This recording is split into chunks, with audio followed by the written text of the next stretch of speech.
Mahabaleshwar hairiba khungang asida yamna inakira khunba nupa amakak lerami. Nupa asigi mamingna Balvinder haina kaurami. Nupa asigi amata pokjaba masanupa amasu lerami. Masanupa asigi mamingna Yaswan kaurami. Masanupa asidi yamna tanba angang ama oirami. Magi punsi asida thabak amatasu tawningba leite. Magi haibabu nong hek nganbadagi numit taba phawba mamanaba kharaga punduna langthoktuna leiba tumthoktuna leiba asina magi mathau oirami. Mahak mahai tamliba angang ama oijarabasu lairik yamna paningdaba ngausinnaba hena pamba angang ama oirami. Nongmadi mapana kausinduna wa khara hairami. Ipagi bungo Yaswan nahag asi hojik chawraklabani. Nangna nong nganbadagi numit taba phawba namanaba singata punduna langsinnaduna leiba adu khara lepo. Maduna nangi punsida karisu kanaba purakpa ngamloi. Nahak hojik nahai nasing tamliba satra amani. Maram asina nahai nasing tambada khara thawai yausilune ipagi bungo nangbo. Yaswanna amuk khumlagi. Pabung, aina karigi lairik laisu tambada hena thawa yauksingadoribano. Aidi hauzik lairik laisu tambagi mathau tadre. Maramdi aikhoigi imung asidi asuk yamna inak khulliba paisa pairiba asidi. Aibu hauzik lairik tamlaga maiba oyo hairibro. Aidi lairik tambasi yamna talli. Lairik tamloi. Namduna lairik tamu haijilakanu. Haina haraklami. Balvinderna amuk makha tarai ipagi mungo Yaswan nangbu ipana hairiba wa si khara tasilune nang maiba oinaba atopa thabak tawnaba lairik tamu haiba natene lairik tamliba asi thabak tawnaba khakki natene ibungo lairik tamba haibasi gyan lausing tansillibanine ipagi bungo nangbo punsi asida aikhoina khangdri udriba mayam ama lairibani. Mayam asi lairik laisugi mangal phanglabadi khajikta oirabasu ugadoribani. Punsi asi laina hingba ngamgidoribani. Oja guru singbu ikai khumnagadabani. Makhoidagi nangna tamba yaba khanghoba yaba sing khangjin haunaba honagadabani ne ipagi ibungo nangbo.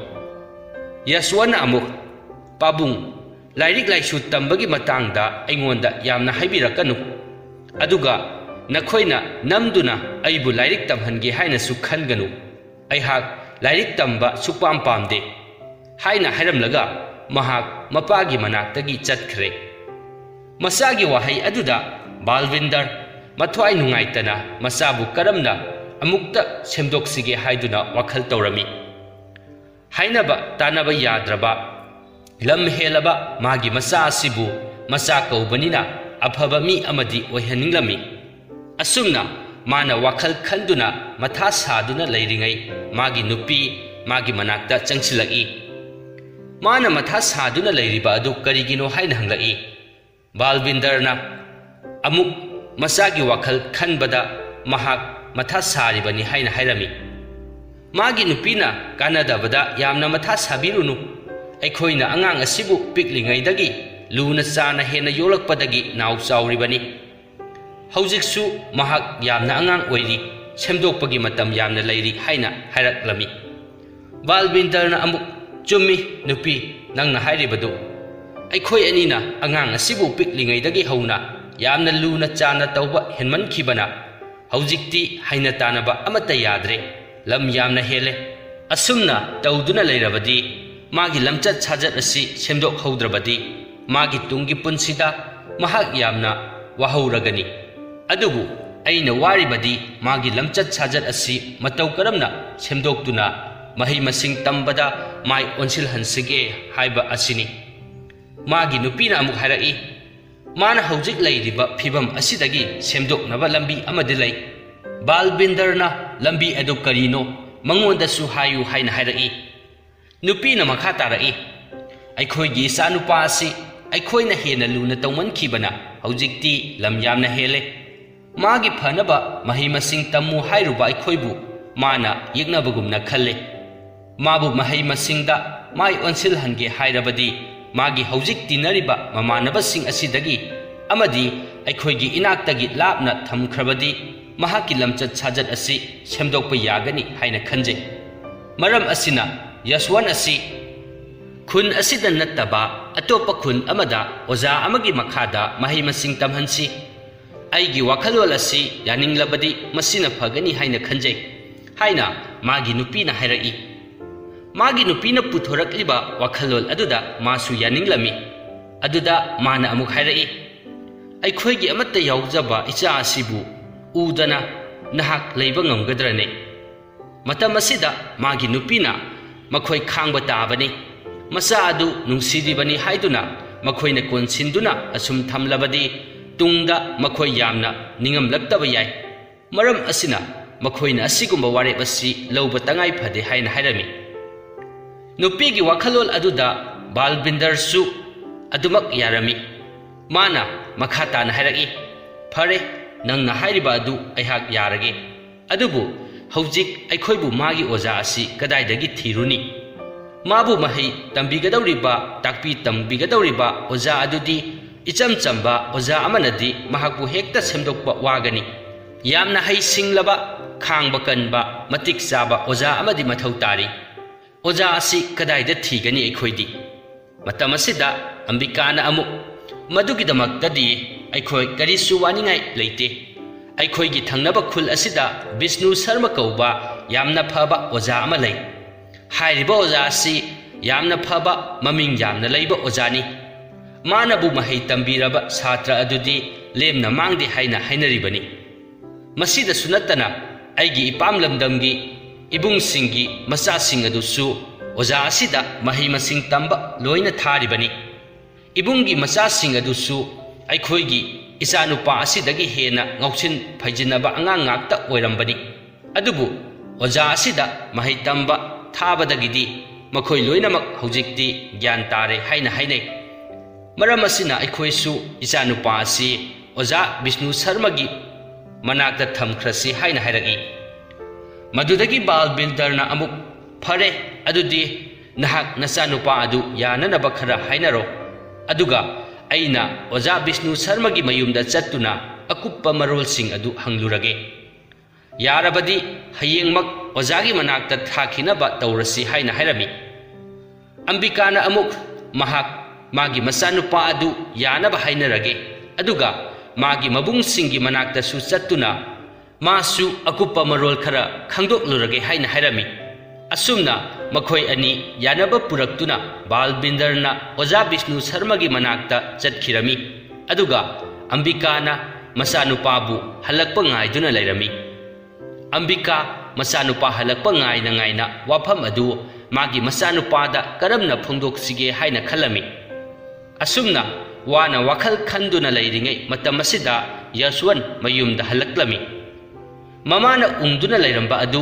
उबदा यशवनना अंबिकादा हंगलई इमा नहाकु चाक इसिंग चारबरा नत्रगा अइ हलक्पा ngairibरा मसाना कौरकपदा अंबिका खंगदुना हौगलई अदुगा हाइरई इमाना करिगी इतोमता चाक चागनी इचा लाकलगा चागे हाइदुना इचा लाकपा ngairमलिबनी चारबदी इमा इचा पुन्ना चामिनगदबनी नंगबु ngसाय अयुक नपागा करी करी वा हाइनखिबगे नखोय अनि मरै येनबगी मखोल अमा इमाना ताखिने हाइना हंगई यशवनना खुमलगी इमा अइबु पाबुंगना लाइरिक तमु हाइना हाइरि अदुबु अइदी लाइरिक तमनिंगदे अदुना अइना पाबदा अइहाक लाइरिक तंबा ngamloi हाइना हाइरिबनी अदुबु मादी अइना हाइबा वासिंग असि अमत्ता ताबिदे हाइना खुमलक्लमी मतम असिदा अंबिकाना यशवनदा महाक अदुगुम्बा फत्तबा वाखल अदु खनगनु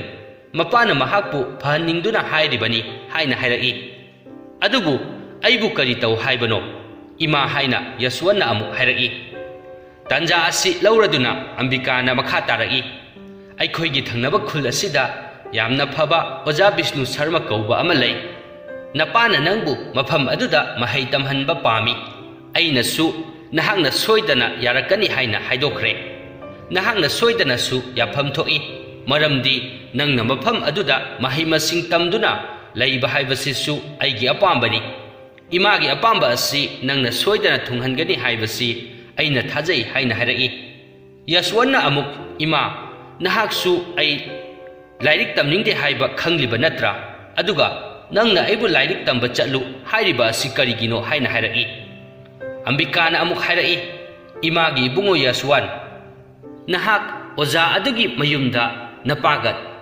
चत्तमक चलुसो मफम अदुगी अकोइबा अमदी इसिंग नुंगसितकी फिबम अदु करम तौबगे हाइदुना येंथोरउ इचाना मफम अदुदा लैनिंद्रबदी करिसु कायदे अदुमक हलउ हाइना हाइरमी यशवंतना अमुक हाइरई फरे इमा अइहाक नंगी अपाम्बगी मतुंग इन्ना पाबुंगा पुन्ना ओजा अदुगी मनाक्ता चटलुरगे अदुबु अइना चटकदौरिबा असि अइगी अपाम्बगी मतुंग इन्ना चटपा नत्ते इमागी अपाम्बा अदुगी मतुंग इन्ना चटपनी करिगुंबा अइना लैबदा हैनरोइदबा मफम अमा ओइरबदी अइहाक युमदा अमुक हन्ना हलकनी हाइना हाइरमी अंबिकानसु माना हाइरिबा वा अदु यारमी यशवंत ममाना हाइबदु यादुना महाक मपागा लोइनना ओजा अदुगी मयुमदा चटलगे हाइना हाइरमी विष्णु शर्मा की मयुमदा हानना बालबिंदरना चिठी अमा इदुना मखोय लाकनी हाइना पाव पीख्रबनी विष्णु शर्मा की इमुंग असि अपिकपा मिसिंग यामजदबा इमुंग अमनी मी यामदबा इमुंग नुंगाइना पाली हाइबदुनी मखोयगी इमुंग मनुंग अदुसु नुंगसी चानना यामना नुंगाइना पालमी मागी नुपीगी ममिंगना लक्ष्मी कौवी अदुगा मागी पिकलिबा मचानुपा अदुगी ममिंगना आदित्य कौरमी विष्णु शर्मा मागी नुपीदा थंगनबा खुन अदुगी जमींदार अदु ngasi मखोयगी मयुमदा लाकनी मागी मचानुपा अदु मागी छात्र ओइना मफम अदुदा लैरगनी माना माबु मतिक चाबा महै हैबा मी अमा ओइद्रि फावबा महै तंबिगनी हाइना हाइरमी मतम असिदा मागी नुपीना मखा ताना अमुक हाइरई इबुंगो नंगना तंबिखिबा छात्र खुदिंगमक मखोय मखोयगी पुंसीदा माय पाक्तुना नुंगाय याइफना हिंगबा हाइबदु लोइना ओइखि अदुमना नंगना नंगी छात्र सिंग अदुदा तंबिखिबा अदुमना अखोयगी इचानुपा आदित्य असिबुसु नंगी छात्र ओइना लौसिनबियु महाक्सु हौजिक महै तंबगी मतम चप चारे हाइना मागी नुपीना हाइरई माना सोयदना मागी मचानुपा अदुबुसु महै तंबिगनी मथंगी नुमित्तगी महै तंबिबा हौरगनी हाइना हाइरक्लमी नुमिदांग वाइरमगी मतमदा बालबिंदर मचानुपा यशवंत पुदुना विष्णु शर्मा की महै तंफम संग अदुदा लाक्लमी विष्णु शर्मा का थेंगनरे विष्णु शर्मा उबदा खुरुमलदुना बालबिंदरना हाइरई ओजा इबुंगो अइना पुजरिकलिबा असि अइगी इचानुपा यशवंतनी महाग असि ngasi हाइबा नुमित असिदगी महै मसिंग मपुंग फाना हाइबा मतिक चाबा मी अमा ओइद्रि फावबा ओजागी मफमदा सिनाजरबनी ओजाना महाकु मतिक चाबा मी अमा ओइनबा सोयदना सेंबियु हाइना हाइजरई विष्णु शर्माना अमुक मदुगिदमक महागना करी सुवारुगनु मागी मनाक्तबु पुरक्लबदी माना सोयदना फनबा होनगनी हाइना हाइरमी अदुगा माना यशवंत अमुक अनसिंदुना हाइरई इपागी इबुंगो यशवंत नहाक नुमित खुदिंगी अइना हाइबा अइना ताकपा परासिंग अदु निंगथीना पुंगनिंग चंगना तागदबनी अइना तौ हाइबा थबकसिंग अदु लोइना तौगदबनी मतम अदुतता नहाक माय पाकपा मिसक अमा हाइबदु ओइगदौरिबनी यशवंतना महाक सोयदना इनगे हाइना ओजा अदुदा हाइजिली विष्णु शर्माना मखा तारई अइगी इचानुपा असिगी ममिंगना आदित्य कौवी नखोय अनी सखंग माइखंगनौ इचानुपा असि नंगोंदगी खरा अंगांग ओइजरबसु हयेंग हाइबा नुमित असिदगी अइना नखोय अनिबु पुन्ना ताकपी तंबिगनी हाइना हाइरमी मदुदगी विष्णु शर्माना मचानुपा आदित्यगा लोइनना यशवंतबु महै तंफम संग अदुगी अकोइबा अदु येंगलुसु हाइदुना थादोखिरमी विष्णु शर्मागा बालबिंदरगा वारी वताई ngaiहक तौरमी ओजा इबुंगो अइगी इचानुपा असि ओजागी नफमदा लोइना सिनाजरबनी महाकु फनबा ताकपी तंबिरउ हाइना हाइजरमी मागी वादु तारगा विष्णु शर्माना मागी मचानुपा असि यामना फबा अंगांग माली करी सुवारुनुदा हाइना हाइरई बालबिंदरना अमुक हाइरई कदाइदगी ओजा इबुंगो हौजिक येंबदा फबा मानबगी वानी अइगी इचानुपा असि यामना तनबा Anam यामना कनबा haina tanaba yadaba angangni aibu mana mahai tamu haibagi yeknabani haina khallibani maram asina aina ojagi mahai tampham sang asida mahakpu mahai tamhangi haina pujaraklibani haina amuk hairami Vishnu Sarmana amuk haujik Yaswan asi angang oiri mahaki wakhal asi mapung phana khanba ngamdabana maram oiraga mahai tamningba poktribani aina mabu hei singnaba soidana takpigani mathang nangna lakpa matamda ahungba kayam yamna leirambagi haibadu nahangna uraga khanglagani haina haibirami ojagi wa adu tarabada Balbindar harau harauna oja aduda khurumlamlaga mahak mayum maikai pangkhirami mathangi ayukta Vishnu Sarmana Yaswanbu mahai tambiba haurami Vishnu Sarmana Yaswanbu kausinduna hairaki ipagi Yaswan nahak asi ngasidagi aina nahai nasing tambibagi thabak hauragadabani mafam asidadi nahak nasana thabak pumba loina tawjagadabani aduga aina taw haiba thabak sing adu loina pangthokpa ngamnaba honagadabani haina hairami ojagi wadu taraga Yaswan hena sauninglami mana amuk hairaki oja ibungo nahaksu aigi ipaga chap manai khenaba karisu leite matam khudingmakta aina kari tawgani tawroi haidana adumak haiduna talai adugumba ipagi wangang adu taningdabadagi aihak mafam asida laklibani haina hairaki magi wangang adu taraga ojaduna amuk hairaki mafam asi nangi nayum natti nangna tawningba khuding mafam asida tawba yaroi aduga mafam asidadi aina haiba indrabadi dadi phangani aduga ngasi nangna aigi ithakta onkhattuna nachin khumliba adusu yamna lanba thabakni matungdagidi ojada kaidaunungda hangatna nachin khumloidabani haina hairaki Yaswan mayumdasu mapa thengnagani khanbada mayumdasu haninglamde aduga mafam adudasu ojagi dandi phangani khanbada mahak pakhatlami maram asina mahak magi ojana haiba thabaksing adu loina tawrami asumna matam khara haukhre nongma ayuk amadi Vishnu Sarmana Yaswanbu kausili aduga hairaki ipagi ibungo Yaswan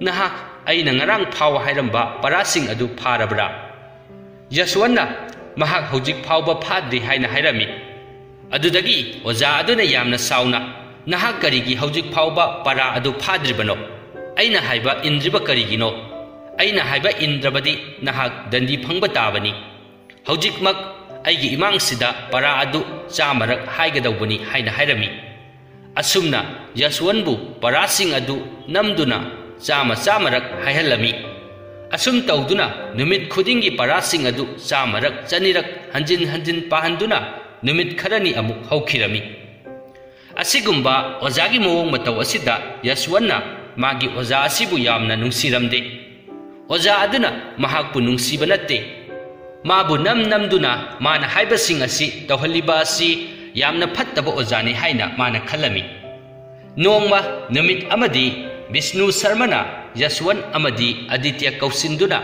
mana Yaswanda hairaki ipagi ibungo Yaswan aikhoi hayengdagi numit kharani asi yum asi thadoktuna luhongba ama chatkadawri aikhoina chathokringai nahak mafam asida ningthina leiramu aduga aigi sanupa Aditya asibusu nangna cheksina senaramgadabani numit khudingi mahakpu parasing adu nangna phangadabani nangna mabu para phandrabadi mahak numit chupa ama sanaduna leithoktuna matam manghalagani madu aina pamde maram asina nangna angang asibu ningthina senaramgadabani aduga nangsu cheksinna leiramu haina hairami Yaswanna phagani oja haiduna hairami asumna mathangi ayukta Vishnu Sarma Lakshmiga loinana yum adu thadoktuna chatkhirami makhoi anigi amata pokjaba masanupa asibu mangonda sinaramliba asi mabu oja aduna thajabagini mabu ikai khumnabagini haina Yaswanna khalami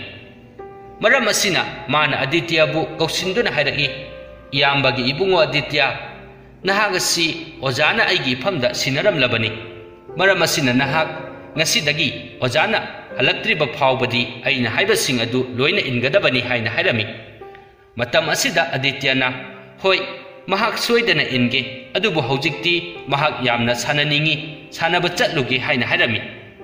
Matam asida Yaswanna mahak sanaba yaroi para pagadabani haiduna para pahalami.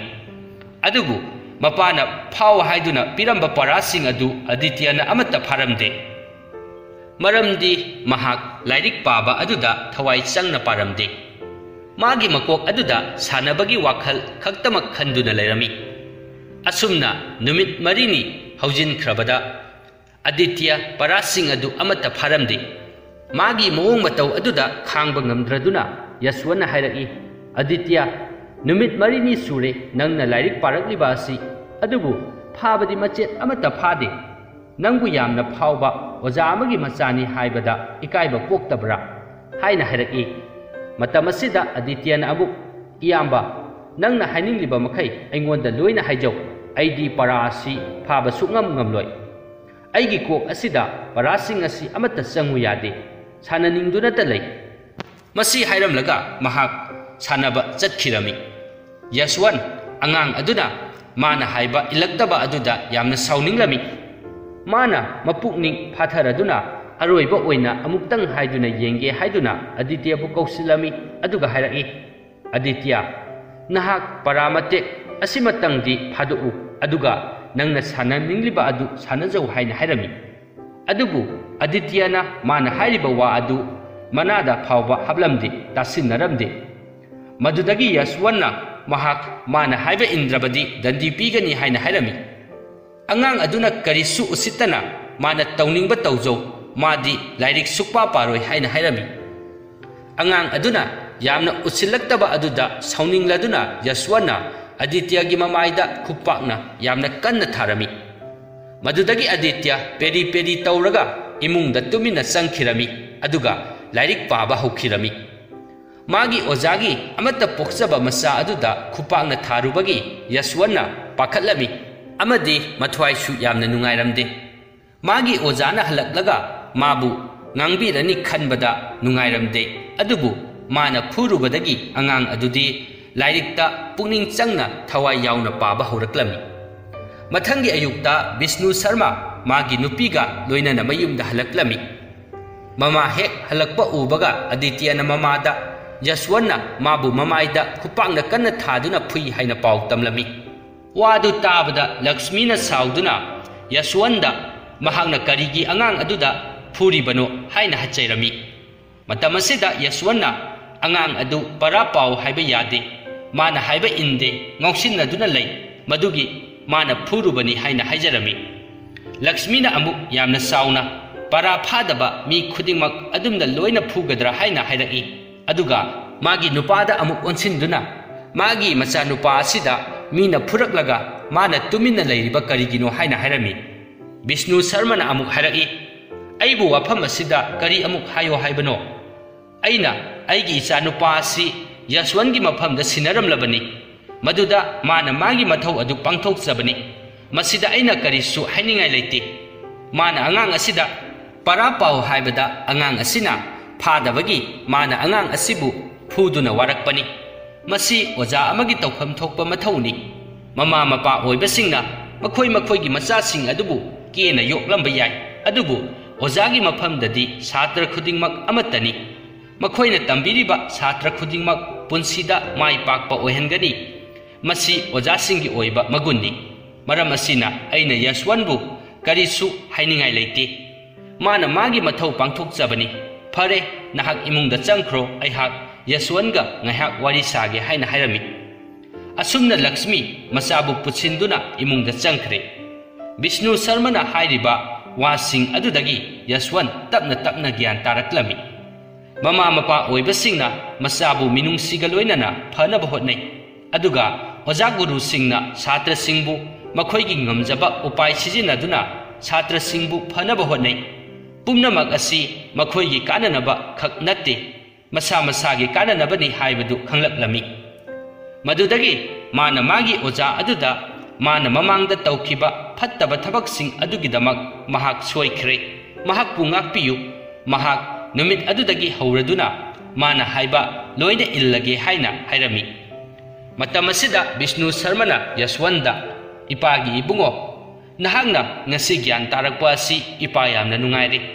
ꯑꯩꯉꯣꯟꯗ ꯂꯥꯜꯂꯦ ꯍꯥꯏꯖꯒꯗꯕ ꯅꯠꯇꯦ, ꯅꯪꯒꯤ ꯅꯃꯥ ꯅꯄꯥꯁꯤꯡ ꯑꯗꯨꯗ ꯂꯥꯜꯂꯦ ꯍꯥꯏꯒꯗꯕꯅꯤ꯫ ꯏꯃꯥ ꯏꯄꯥꯅ ꯅꯪꯒꯤ ꯑꯁꯦꯡꯕ ꯑꯣꯖꯥꯅꯤ, ꯒꯨꯔꯨꯅꯤ꯫ ꯑꯩꯅ ꯅꯪꯕꯨ ꯐꯍꯟꯅꯤꯡꯂꯤꯕ ꯑꯁꯤꯗꯒꯤ ꯅꯪꯒꯤ ꯅꯃꯥ ꯅꯄꯥꯅ ꯅꯪꯕꯨ ꯍꯦꯟꯅ ꯐꯍꯟꯅꯤꯡꯂꯤꯕꯅꯤ ꯍꯥꯏꯅ ꯍꯥꯏꯕꯤꯔꯝꯃꯤ꯫ ꯑꯁꯨꯝꯅ ꯅꯨꯃꯤꯠ ꯑꯁꯤꯗꯒꯤ ꯍꯧꯔꯗꯨꯅ ꯌꯁꯋꯟꯠ ꯑꯣꯖꯥꯅ ꯍꯥꯏꯕ ꯏꯟꯗꯨꯅ ꯃꯍꯩ ꯃꯁꯤꯡ ꯇꯝꯕꯗ ꯊꯋꯥꯏ ꯌꯥꯎꯔꯛꯂꯝꯃꯤ꯫ ꯑꯇꯦꯟꯕ ꯃꯇꯝ ꯈꯔꯒꯤ ꯃꯇꯨꯡꯗ ꯃꯥꯅ ꯊꯋꯥꯏ ꯌꯥꯎꯕꯗꯒꯤ ꯃꯍꯥꯛ ꯂꯥꯏꯔꯤꯛ ꯂꯥꯏꯁꯨ ꯃꯇꯤꯛ ꯆꯥꯅ ꯍꯩꯕ ꯍꯥꯏꯕꯗꯨ ꯑꯣꯏꯔꯝꯃꯤ꯫ ꯑꯁꯨꯝꯅ ꯃꯍꯩ ꯃꯁꯤꯡ ꯇꯝꯕ ꯂꯣꯏꯔꯕ ꯃꯇꯨꯡ ꯑꯣꯖꯥꯗꯒꯤ ꯀꯥꯏꯅ ꯌꯥꯊꯪ ꯂꯧꯗꯨꯅ ꯃꯌꯨꯝꯗ ꯍꯜꯂꯛꯂꯝꯃꯤ꯫ ꯃꯌꯨꯝ ꯍꯜꯂꯛꯂꯒ ꯃꯥꯅ ꯃꯃꯥ ꯃꯄꯥ ꯑꯅꯤꯗ ꯈꯨꯔꯨꯝꯗꯨꯅ ꯃꯥꯅ ꯃꯃꯥꯡꯗ ꯇꯧꯈꯤꯕ ꯐꯠꯇꯕ ꯊꯕꯛꯁꯤꯡ ꯑꯗꯨꯒꯤꯗꯃꯛ ꯂꯥꯜꯂꯦ ꯍꯥꯏꯅ ꯍꯥꯏꯖꯔꯝꯃꯤ꯫ ꯅꯨꯃꯤꯠ ꯑꯗꯨꯗꯒꯤ ꯍꯧꯔꯗꯨꯅ ꯏꯃꯨꯡ ꯑꯗꯨꯒꯤ ꯊꯕꯛ ꯄꯨꯝꯕ ꯃꯃꯥ ꯃꯄꯥꯒꯤ ꯃꯍꯨꯠ ꯁꯤꯟꯗꯨꯅ ꯃꯥꯅ ꯃꯃꯥ ꯃꯄꯥ ꯑꯅꯤꯕꯨ ꯅꯨꯡꯉꯥꯏꯅ ꯊꯝꯂꯝꯃꯤ꯫ ꯃꯃꯥ ꯃꯄꯥ ꯑꯅꯤꯁꯨ